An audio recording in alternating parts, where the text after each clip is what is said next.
все. Глава 4, в которой Иа-Иа теряет хвост, а Пух находит. Старый серый ослик Иа стоял один-одинешенек в заросшем чертополохом уголке леса, широко расставив передние ноги и свесив голову на бок, и думал о серьезных вещах. Иногда он грустно думал, почему, а иногда по какой причине, а иногда он думал даже так, какой из этого следует вывод. И неудивительно, что порой он вообще переставал понимать, о чем же он, собственно, думает. Поэтому, сказать вам по правде, услышав тяжелые шаги Винни-Пуха, Иа очень обрадовался, что может на минутку перестать думать и просто поздороваться. «Как самочувствие?» – по обыкновению уныло спросил он.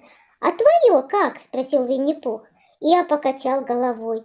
«Не очень как», – сказал он, – «или даже совсем никак. Мне кажется, я уже давно-давно не чувствовал себя как». «Ай-яй-яй-яй», – сказал Винни-Пух, – «очень грустно. Дай-ка я на тебя посмотрю». Иа-Иа продолжал стоять, понурая, глядя в землю, а Винни-Пух обошел вокруг него. «Ой, а что это случилось с твоим хвостом?» – спросил он удивленно. «А что с ним случилось?» – сказал Иа-Иа. «Его нет». «Ты не ошибся? Хвост или есть, или его нет. По-моему, тут нельзя ошибиться, а твоего хвоста нет. А что же тогда там есть?» «Ничего».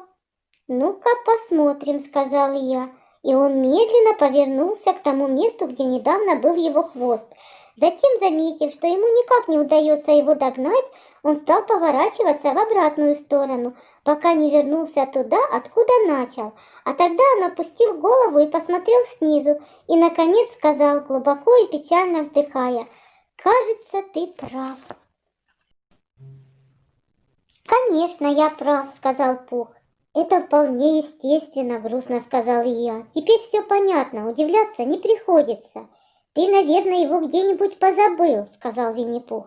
«Наверное, его кто-нибудь утащил», — сказал я. «Чего от них ждать?» — добавил он после большой паузы. Пух почувствовал, что он должен сказать что-нибудь полезное, но не мог придумать, что именно, и он решил вместо этого сделать что-нибудь полезное.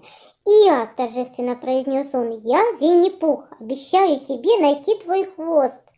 «Спасибо, Пух», — сказал я, — «ты настоящий друг, не то что некоторые». И Винни-Пух отправился на поиски хвоста. Он вышел в путь чудесным весенним утром. Маленькие прозрачные облачка весело играли на синем небе. Они то набегали на солнышко, словно хотели его закрыть, то поскорее убегали, чтобы дать и другим побаловаться. А солнце весело светило, не обращая на них никакого внимания. И сосна, которая носила свои иголки круглый год, не снимая, казалась старой и потрепанной рядом с березками, надевшие новые зеленые кружева. Винни шагал мимо сосен и елок, шагал по склонам, заросшим можжевельником и репейником, шагал по крутым берегам ручьев и речек, шагал среди груд камней и снова среди зарослей. И вот, наконец, усталый и голодный, он вошел в дремучий лес, потому что именно там, в дремучем лесу, и жила сова. Сова жила в великолепном замке Каштаны. Да, это был не дом, а настоящий замок. Во всяком случае, так казалось медвежонку, потому что на двери замка был и звонок с кнопкой, и колокольчик со шнурком. Под звонком было объявление: «Прошу нажать, если не открывают». А под колокольчиком другое объявление: «Прошу подергать, если не открывают». Оба эти объявления написал Кристофер Робин, который один во всем лесу умел писать. Даже сова, хотя она была очень-очень умная и умела читать, и даже подписывать свое имя «Сова», и то не сумела бы правильно написать такие трудные слова. Винни-Пух внимательно прочел оба объявления, сначала слева направо, а потом, на тот случай, если что-нибудь он пропустил, справа налево. Потом для верности он нажал кнопку звонка и постучал по ней, а потом подергал шнурок колокольчика и крикнул очень-очень громким голосом: «Сова, открывай, пришел медведь!» Дверь открылась, и сова выглянула наружу. «Здравствуй, Пух», — сказала она. «Какие новости?» «Грустные и ужасные», — сказал Пух. «Потому что Иа, мой старый друг, потерял свой хвост, и он очень убивается о нем. Будь так добра, скажи мне, пожалуйста, как мне его найти?» «Ну, — сказала сова, — обычная процедура в таких случаях ниже следующая». «Что значит быть процедура?» — сказал Пух. «Ты не забывай, что у меня в голове опилки, и длинные слова меня только огорчают». «Ну, это значит то, что надо сделать».